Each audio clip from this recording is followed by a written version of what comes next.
Quoi de neuf cette semaine chez Urban Comics? Eh bien, plein de choses assez cool, notamment l'arrivée du Flashpoint Beyond, la dernière grosse série de Jeff Jones aux États-Unis qui vient se réintéresser au cet univers qu'il avait créé il y a maintenant plusieurs années, presque une dizaine d'années maintenant, qui avait vu le reboot de l'univers DC Comics, un événement vraiment très très culte, le Flashpoint, qui va être plus ou moins adapté de ce qu'on a compris dans le film Flash qui arrive cette année. Et pour l'occasion, du coup, Jeff Jones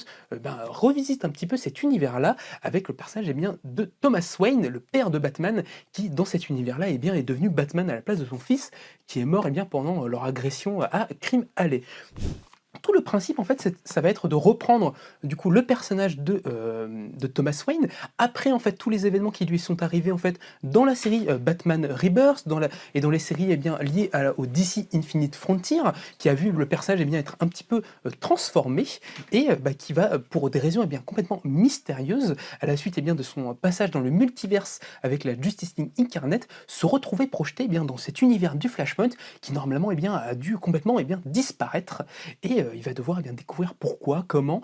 qu'est-ce que cela engendre et qu'est-ce que cela suppose. Et surtout, il va partir dans une espèce d'enquête vraiment hyper bien ficelée, enfin en tout cas très roman noir, que Jeff Jones écrit vraiment plutôt bien, qui s'amuse à revisiter pas mal de choses qu'il a déjà faites chez DC Comics.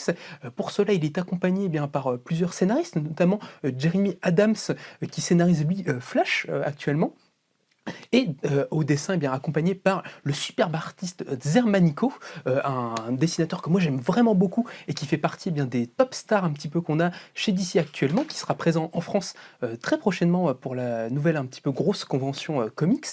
et qui nous propose vraiment des planches vraiment sublimes sur ce Flashpoint, vraiment assez un petit peu expérimental de temps en temps, où il joue un peu à la manière d'Andrea Sorrentino avec la mise en page. Donc c'est vraiment très très cool. Donc si vous vouliez vous replonger dans le Flashpoint et découvrir la suite des travaux de Jeff Jones dans le DC Universe, jetez-vous sur ce Flashpoint Beyond. Franchement, c'est pas totalement parfait, ce serait vous mentir de dire que ça l'est, mais en tout cas, c'est hyper plaisant. Il y a plein de choses vraiment très très malignes, et surtout, Jones nous pose un petit peu des petites pierres qui mèneront à sa prochaine série sur la Justice Society of America. Donc, plein de trucs super cool à découvrir. On continue avec l'autre grosse sortie immanquable de la semaine, c'est le volume 3 de Nightwing Infinite, la magnifique série de Tom Taylor et Bruno Redondo, qui vient complètement redynamiser l'univers de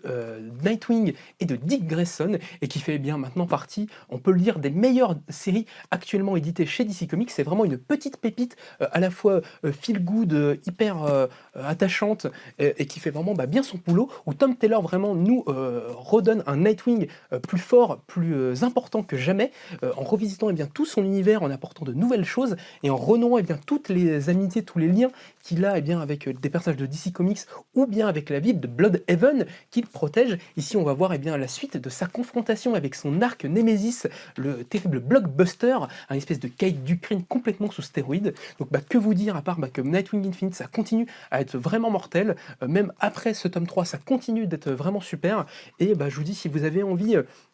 d'avoir du bon DC, d'avoir du DC lumineux qui traite l'héritage avec un personnage qui cherche à créer du positif, avec un aspect un petit peu social qui cherche à protéger les plus pauvres, les plus démunis contre des grandes corporations, contre des industriels ou des choses comme ça, tout ça vous le retrouvez dans le Nightwing Infinite. Donc vraiment, jetez-vous dessus si ce n'est pas déjà fait. Et moi j'aurais encore plus envie de vous le conseiller si vous avez découvert un petit peu notamment le DC Comics grâce à la série Young Justice, où je trouve qu'on retrouve beaucoup d'éléments un petit peu et de tonalités de cette série-là dans le travail de Tom Taylor en règle générale chez DC Comics, que ce soit dans Nightwing ou bien dans son Superman Son of Kal-El. Donc vraiment, si vous êtes lecteur jeune de DC Comics, si vous avez envie d'entrer dans cet univers-là, vraiment le Nightwing Infinite, il est parfait pour s'y lancer. Donc vraiment, jetez-vous dessus. Cette semaine, retrouvez également le deuxième volume de House of Slaughter, la série spin-off de Something is Killing the Children, du coup la superbe série d'horreur de James Tynion Ford, qui fait un carton aux États-Unis et qui pour cela voit son univers étendu avec cette série-là, Out of Slaughter, qui a comme particularité de changer d'auteur, de scénariste à chaque volume. Le premier volume, c'était Ted Bombal qui l'avait scénarisé, et celui celui-ci, eh bien, c'est Sam Jones qui s'attaque, eh bien, à étendre l'univers créé par Monsieur Tynion Ford, toujours, eh bien, très très chouette, univers d'horreur, matinée bien de Stephen King, que moi je trouve particulièrement intéressant à suivre, et surtout qui grandit et gagne en ampleur au fur et à mesure, et c'est vraiment assez délicieux à suivre. Donc voilà, si vous aimez la série et que vous voulez continuer, eh bien, à découvrir tous les secrets de l'ordre de Saint-Georges, eh bien jetez-vous sur ce Out of Slaughter, parce que ça fait clairement partie des meilleures séries du genre actuellement. Et enfin, on termine cette semaine, eh bien, chez DC et Urban Comics avec la sortie de leur nouvel un petit peu événement éditorial. Je veux bien sûr parler, eh bien, de One Bad Day, et celui-là, eh bien, spécialement sur le personnage du Sphinx. Alors qu'est-ce que c'est les One Bad Day? Eh bien, c'est du coup une espèce de volonté affichée de DC Comics de proposer des récits, eh bien, inédits et ambitieux sur les grands super vilains de l'univers, eh bien, de Batman. Le titre One Bad Day s'inspire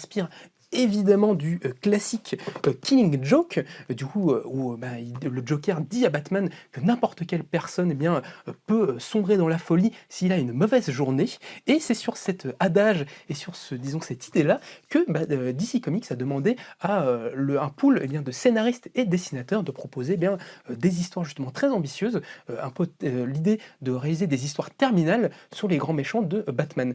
Les premiers du coup à s'y coller, c'est Tom King et Midgard pour, eh bien, le personnage du Sphinx de Edward Nygma. Et c'est toujours vraiment très très chouette. Les deux auteurs maintenant se connaissent très très bien. Ils ont travaillé ensemble, eh bien, sur le maintenant presque déjà culte Mister Miracle, sur Strange Adventures, sur Sheriff of Babylon. C'est des auteurs qui se connaissent très bien et qui ont l'habitude de bosser ensemble, et qui nous proposent toujours avec ce One Bad Day, le Sphinx, un récit bien très psychologique comme Tom King, eh bien, sait si bien les écrire, avec une mise en scène très ambitieuse qui se base beaucoup, eh bien, sur le fameux, eh bien, gaufrier cher, eh bien, à Tom King et à Alan Moore.